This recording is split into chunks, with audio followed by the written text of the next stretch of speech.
The Settings menu lets you customize certain aspects of your service. Press the menu button on the remote control and arrow down to Settings. Under the Settings menu, you can change your display settings and your guide settings. You can also change your parental ratings. If you have a DVR, you can make changes to how you want to display certain settings as they relate to your recorded programs. There is also an Apps Settings section that will be different depending on your video service and will not be covered in entirety. Please refer to the optional Phone menu section for information on phone settings. Edit Favorites was covered in an earlier section, Working with Favorites.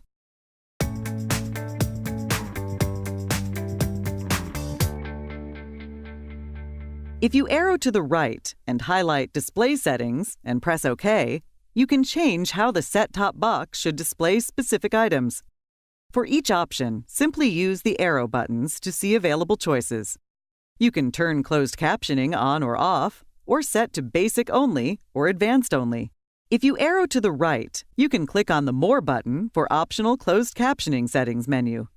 Under Display Settings, you can also change the audio language and audio format, and change the connector and TV output type. For example, you would need to display an HD TV in 16:9 and a regular television in 4:3. Here, you can also change your conversion mode and output resolution. Typically, these are items set at the time of installation and then left alone. You can also disable the auto standby or set it to after 5 hours. Once you have made changes, highlight Save and press the OK button on your remote.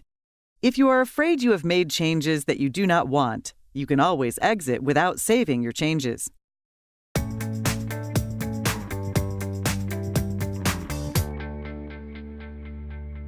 If you arrow to the right and highlight Guide Settings and press OK, you can adjust how guide information displays. The After Changing Channel field determines what you want to do when you change a channel. Should the guide stay open, or should it close as soon as you select a channel? The settings for Remember Channel filters are Yes or No. If set to Yes, the service will remember when you have selected a favorites list and keep you in that list. You can also adjust how many columns and rows are displayed in the time guide. For example, if the guide is set to 3:3, the guide shows less information and the text is a little larger on the screen. If your TV is small, you might want to change to this option. Likewise, you may want to show more information on the screen by setting it to 6 rows and 6 columns, and the guide shows more information per screen with smaller text. It's all a matter of preference. Inactivity timeout refers to how long the service will wait for a key to be pressed before the set-top box times out and closes the menu. Options range from 1 second to 2 minutes to never. If never is selected, you'll always need to press exit to clear the screen. You can adjust scrolling behavior so you can scroll through channels in the guide either by channel or page by page. Finally, when you are using the Browse key to scroll through channels, the browser bar inactivity timeout setting determines how long the browser bar information will display on the screen once you stop scrolling. If you are afraid you have made changes that you do not want, you can always exit without saving your changes, or highlight Default and press the OK button on your remote control to go back to the factory-defined settings.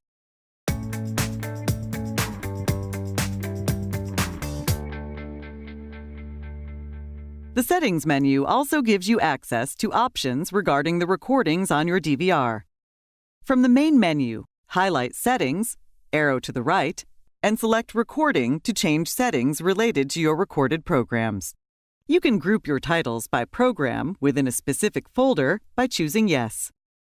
When viewing your future or recorded program listings with the Auto Expand selection set to Yes, you will receive info about each specific program. If Show Folders is set to Yes, programs will be grouped into specific folders. If Show Folders is set to No, all programs will be displayed individually.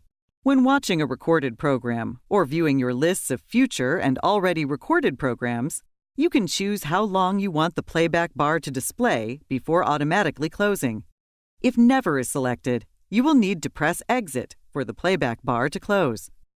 While watching a recorded program, you can choose to have a skip icon that will display when you press the skip forward button on the remote, or you can choose to display the playback bar whenever you press the skip forward button on the remote. If you would like the playback to include an auto reverse feature, you can set that to always or never. You can also program the skip forward and skip back buttons. These can be set from 1 to 999 seconds. Once you have made your setting changes, highlight Save and press the OK button on your remote. If you are afraid you have made changes that you do not want, you can always exit without saving your changes, or highlight Default and press the OK button on your remote to go back to the factory-defined settings.